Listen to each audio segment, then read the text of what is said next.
స్వామీజీలు చెప్తున్నారా లేదా నాకు తెలియదు, కానీ పంచాంగకర్తలు అయితే చెప్తుంటారు. పంచాంగకర్తలు కూడా పంచాంగాలు రాసిస్తున్నారు, మిగతా వాళ్ళందరూ చూసి చెప్తున్నారు. కానీ ఒకటేంటంటే జ్యోతిష్ శాస్త్రం అయితే ఉంది. జ్యోతిష్ శాస్త్రం అనేది ఏంటంటే కరెక్ట్గా ఇది జరుగుతుంది అని చెప్పడానికి కాదు, బహుశా జరగచ్చు అంతే తప్ప. ఇప్పుడు చూడండి, రోడ్డు మీద మనం వెళ్తుంటే స్లోగా వెళ్ళండి, ఇది ప్రమాదం జరుగు స్థానము అని పెడతాడు. అంటే అక్కడ ప్రమాదం జరుగుతుంది అని కాదు, ఎక్కువ యాక్సిడెంట్స్ అక్కడ అవుతున్నాయి, అందుకని అక్కడ నిదానంగా వెళ్ళాడు అనుకోండి, వాడు దాటి వెళ్ళిపోతాడు, జాగ్రత్తగా వెళ్ళిపోతాడు. వాడు ఏదో బోర్డు పెడతాడు నాకెందుకని వెళ్ళిపోతే ప్రమాదాలు జరగచ్చు. అంటే ఇండికేట్ చేస్తుంది. ఇప్పుడు దశలు ఉంటాయి, శని దశ, కుజ దశ, ఈ దశలు ఉన్నప్పుడు బహుశా ఇతనికి ప్రమాదం జరగచ్చు అనేది ఇండికేట్ చేస్తారు, అది సూచిస్తారు.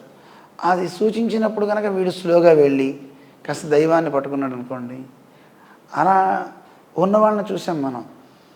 అదేదో సంథింగ్, ఆ ఊరి పేరు నాకు గుర్తులేదు, కానీ ఒక టర్నింగ్ పాయింట్ దగ్గర పెద్ద ప్రమాదాలు జరిగే ప్లేస్ అనమాట. అక్కడ ఎప్పుడూ యాక్సిడెంట్స్ అవుతుంటాయి. అక్కడ బోర్డు వీళ్ళు చూడకుండా స్పీడ్లో వెళ్ళారు, అర్జెంటుగా వెళ్ళిపోతూ. కానీ వాళ్ళు లోపల విష్ణు సహస్రనామం స్తోత్రం పెట్టుకుని వెళ్ళారు. 4 పల్టీలు కొట్టింది కారు, కానీ ఒక్కరికి ఏమవలేదు. ఆ రోడ్డు యాక్సిడెంట్లో ఎప్పుడు ఎవడైనా అక్కడ పోయేవాళ్ళే తప్ప బతికి బట్టగట్టిన వాళ్ళు వీళ్ళు ఒక్కళ్ళే అని చెప్పారు మనకి. ఆ ఊరి పేరు ఏదో గుర్తులేదు నాకు. అలా చాలా చూసాం మనం. అంటే కొంచెం దైవానుగ్రహం ఉండడం కూడా ఒక వాడికి రాత ఉండాలి, కానీ దైవం మీద ఒక విశ్వాసం ఉండాలి. అయితే ఒక ప్రమాదం జరుగుతుంది, ఇది జాగ్రత్తగా ఉండాలి అని చెప్పినప్పుడైతే జ్యోతిష్ శాస్త్రం అందరూ చెప్పింది, కానీ ఇది ఖచ్చితం అని చెప్పడానికి అయితే లేదు. ఎందుకంటే శతకోటి దరిద్రాలకి అనంతకోటి ఉపాయాలు. అందుకే ఇప్పుడు వర్షం వస్తుంది, బయటికి వెళ్ళలేము, కానీ గొడుగు వేసుకుని వెళ్ళొచ్చు కదా, రెయిన్ కోట్ వేసుకుని వెళ్ళొచ్చు కదా, కారులో వెళ్ళొచ్చు కదా, తడవకుండా ఒక చుక్క కూడా పడదు కదా, వెళ్ళిపోతాం కదా హాయిగాను. అందుకని ఒక్కొక్క సూచన మనకి చేసినా దాన్ని తప్పించుకొని జాగ్రత్తగా వెళ్ళడానికి, అంటే మనకి నిదానంగా వెళ్ళాలి. ఇప్పుడు వర్షం పడుతుంది అనుకోండి, 200లో వెళ్ళలేం కదా, కొంచెం నిదానంగా వెళ్తాం, వైఫర్ వేసుకుంటాం, పోతాం, మన ప్రయాణం సాగిస్తాం. అలాగా కష్టకాలం ఉంది, మనకి సరిగ్గా లేదనుకున్నప్పుడు ఎక్కువ మాట్లాడకుండా అన్నీ విని కాస్త వినయంగా ఉండగలిగితే వాడికి ఆ ప్రమాదం రాదు. స్వామి, ఈ మధ్యకాలంలో మరీ స్వామీజీలు అలా అందరి పేర్లు చెప్పలేం, కానీ కొంత ప్రాముఖ్యంగా వినిపించిన కొన్ని పేర్లలో సపోజ్ ఇప్పుడు వేణుస్వామి లాంటి వాళ్ళు ఉన్నారు. ఈ ముఖ్యమంత్రి గెలుస్తున్నాడు అని ముందుగానే చెప్తారు. రీసెంట్గా పాపం ఆ ముఖ్యమంత్రి గెలవలేదు. అదే రోజు ఇండియా పాకిస్తాన్ మ్యాచ్ గెలుస్తుంది అని అంటాడు. ఆ రోజు ఇండియా ఓడిపోయింది యాక్చువల్లీ ఆ ఫైనల్ మ్యాచ్లో. ఆ తర్వాత మొన్న రీసెంట్గా చూసినట్లయితే క్షమాపణలు అడిగాడు మీడియా ముఖంగా. సో ఇలాంటి స్వామీజీల గురించి చెప్పాలంటే ఏం చెప్పాలి? అంటే వాళ్ళు స్వామీజీ అని కాదు, వాళ్ళనే మామూలుగా జ్యోతిష్ శాస్త్రం అనుకోండి, నాకు అంత తెలియదు, కానీ మామూలుగా ఒక మాట అయితే నేను చెప్తాను. ఇది నేను చెప్పేదంతా కూడాను వాళ్ళు ఊహ, స్వామి ఇలా అవ్వచ్చు, ఇలా అవ్వచ్చు అని చెప్తే బాగుండు, కానీ అవుతుంది అని చెప్పడం వల్ల కొన్ని ఇబ్బందులు ఉండొచ్చు. కానీ ఒకటి మాత్రం అంటే జయాపజయాలు దైవాధీనం. మనం దేన్ని ఇది ఇలా అని చెప్పాలి అంటే కేవలం ఒక శాస్త్రం చదువుకుంటేనే కాదు, జ్యోతిషం బాగా రావాలి అనుకుంటే దైవానుగ్రహం కూడా బాగా ఉండాలి.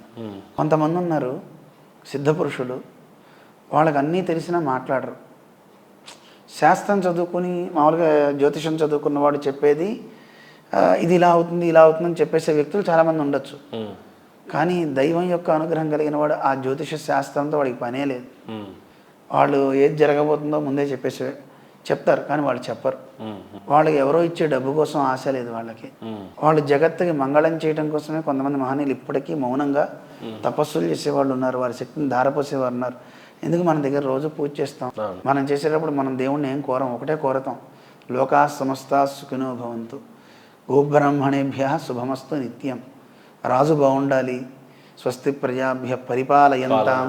ఒక్క రాజు బాగుంటే చాలు కదండి, ప్రజలందరం బాగుంటాం.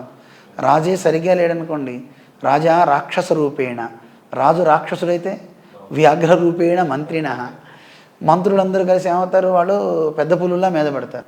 సేవకా స్వేన రూపేణ, ఆ సేవకులందరూ కుక్కల్లా పడి పీక్కు తింటారు. ప్రజల పరిస్థితి ఏమవుతుంది, వాళ్ళు కూడా రాక్షసత్వం నేర్చుకుంటారు. యథా రాజా తథా ప్రజ, ఈ శ్లోకంలో రాజు రాక్షసులు అయ్యాడు కనుక మనం రాక్షసులం అయిపోదామని వాళ్ళు అలాగే తయారవుతారు.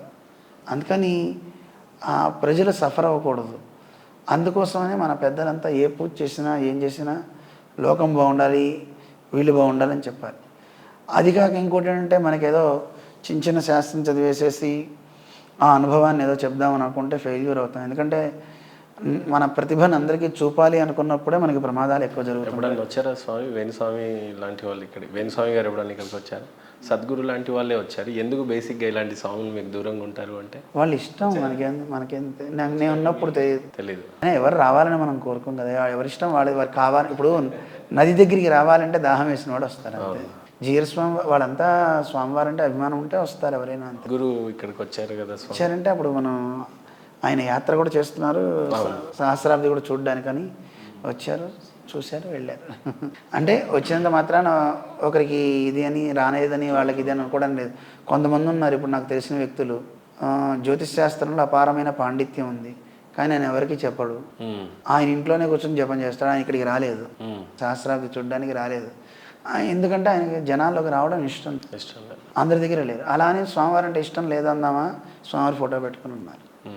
ఇక్కడికి వస్తున్నారు కదా ఎవరైనా అని అనుకుంటే వాళ్ళకి ప్రేమ ఉంటుందని అనడానికి లేదు.